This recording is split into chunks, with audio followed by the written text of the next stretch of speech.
Yesterday was Christmas Day. The Church on Ruby Road from Doctor Who aired for the first time last night, and the viewing figures for the overnight audience score is in. It's 4.73 million. That was much less than what I was thinking it would be. I thought it would be up to maybe 5, maybe 6, potentially 7, but I did not expect 4.73. And in my opinion, that is what happens when you ostracize a group of people for the sake of pushing a message. People lose interest. As you can see, there is a slight peak compared to special number 3, which was 4.62 million. So it did go up a little bit. I'm guessing that was people's interest that was coming in there. But for a first outing of a new Doctor, that is pretty poor.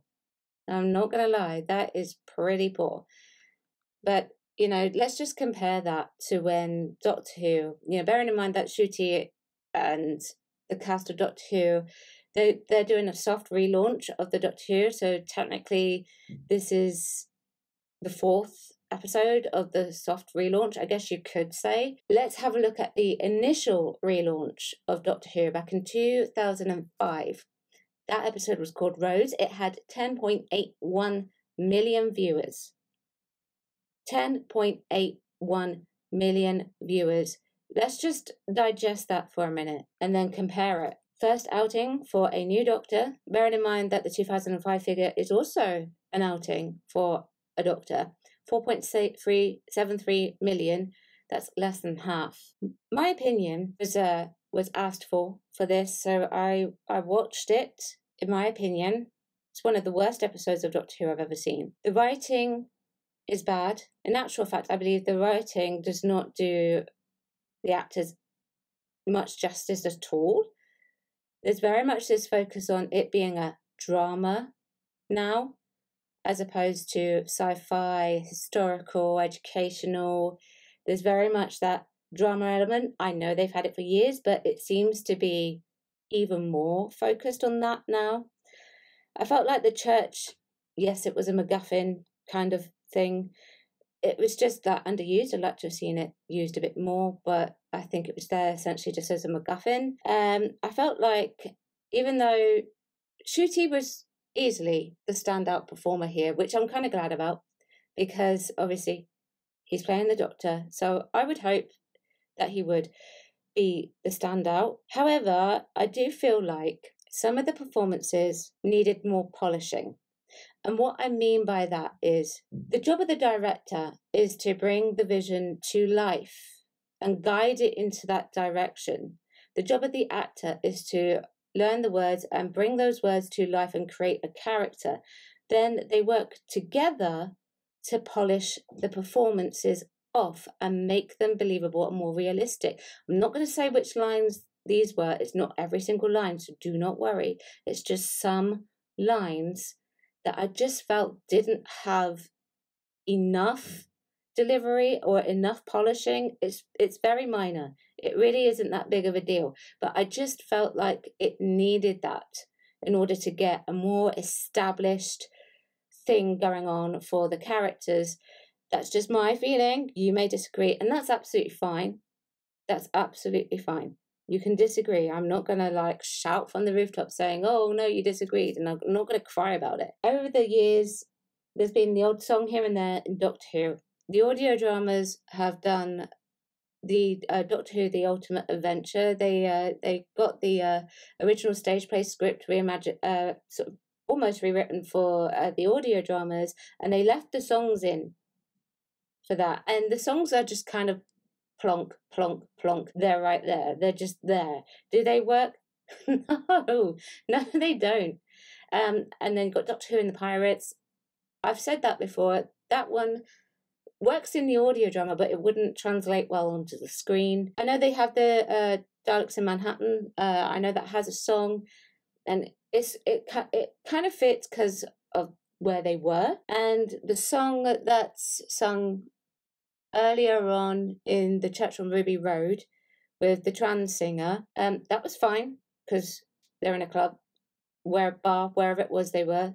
So someone was singing, great, fine, absolutely fine. The Goblin song was just bad, but I think what made it worse was the Doctor just started randomly singing. And to me, that was just like, yeah, that just felt so out of character for him. To me, although Ncuti can sing, we give him credit for that. However, not everyone's impressed. Let's go to Rotten Tomatoes.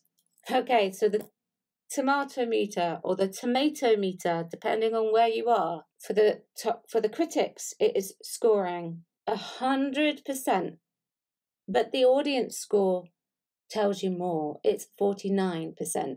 And actually, for those of you saying that I've been pushing misinformation on the viewing figures, I haven't. Okay, I have taken what's been published and I have put it on my channel, and this is also what's been published, so I am putting it on my channel. Critics love it. I'm not surprised. Now, this may go down in a few days. 100% score doesn't seem that believable to me, but you know, it's only Boxing Day, so it may change. Church on Ruby Road is brilliant, bonkers. The plot takes its time, but when it finds its stride, it is an absolute blast that simply exists to have fun and be merry. The sci-fi show is almost treading into fantasy territory, willing to reach a little for the snake of the story or even a funny song. A mixed bag. I really enjoyed Ruby Sunday and her family setup. The magic sky, goblins, and the bad attempt at an amusing song fell flat, and Ncuti Gatwa was a bit, Doctor was a bit too one note in this episode. So that's like what I was talking about just now, polished performances. That is very, very important. Very, very important. So if someone else has picked up on it, and bearing in mind that I'm an actor, so if someone else has picked up on it, then maybe that, you know, even though they liked it, this person liked it, we obviously agree. Let's go to the audience reviews. And already it is completely different. A fantastic vehicle for the message. A 1.5 star, a half a star, Jabba the Hutt meets Doctor Who. Conch shells and all. Far too Disney-fied for me. A waste of millions during a credit crisis. Hopefully things will get better. However, with RTD back, I doubt it. So this person is not an RTD fan. This person enjoyed it though. What an awesome start. To Ncuti Gatwa is an awesome Doctor. And Millie Gibson is awesome as Ruby Sunday. This person also loved it. Fun, exciting, charming. Oh, we got a 2 star. And then we got a 4 star, a 3.5 star. Oh, and this person gave it a 1 star saying, terrible, awful, hashtag Doctor Who, Doctor Woke, garbage, trash, unwatchable.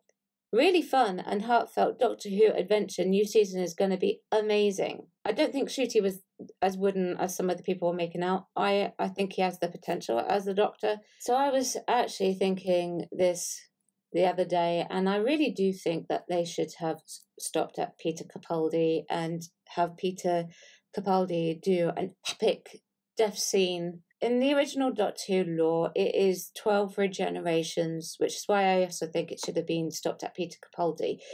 I reckon it should have been stopped, the Doctor die properly, and then finish all together. If they wanted to reimagine their Doctor Who, I guess, with a female Doctor, you know, and everything that we've got going on, they should have stopped, killed Peter Capaldi's Doctor off, left it for a bit, then brought it back as a new reimagined version of Doctor Who that is for modern day audiences, not necessarily for classic Who fans. So then classic Who fans and, you know, old school fans and fans of the 2005 to up until the end of the Peter Capaldi era could have been like, right, okay, so we know this is for this generation and it's not really aimed at us, so we don't have to watch. Let me know what you think. Did you enjoy the episode? Chat, don't shout. Leave a comment below. Keep it nice, yeah? And I shall see you soon. Thank you.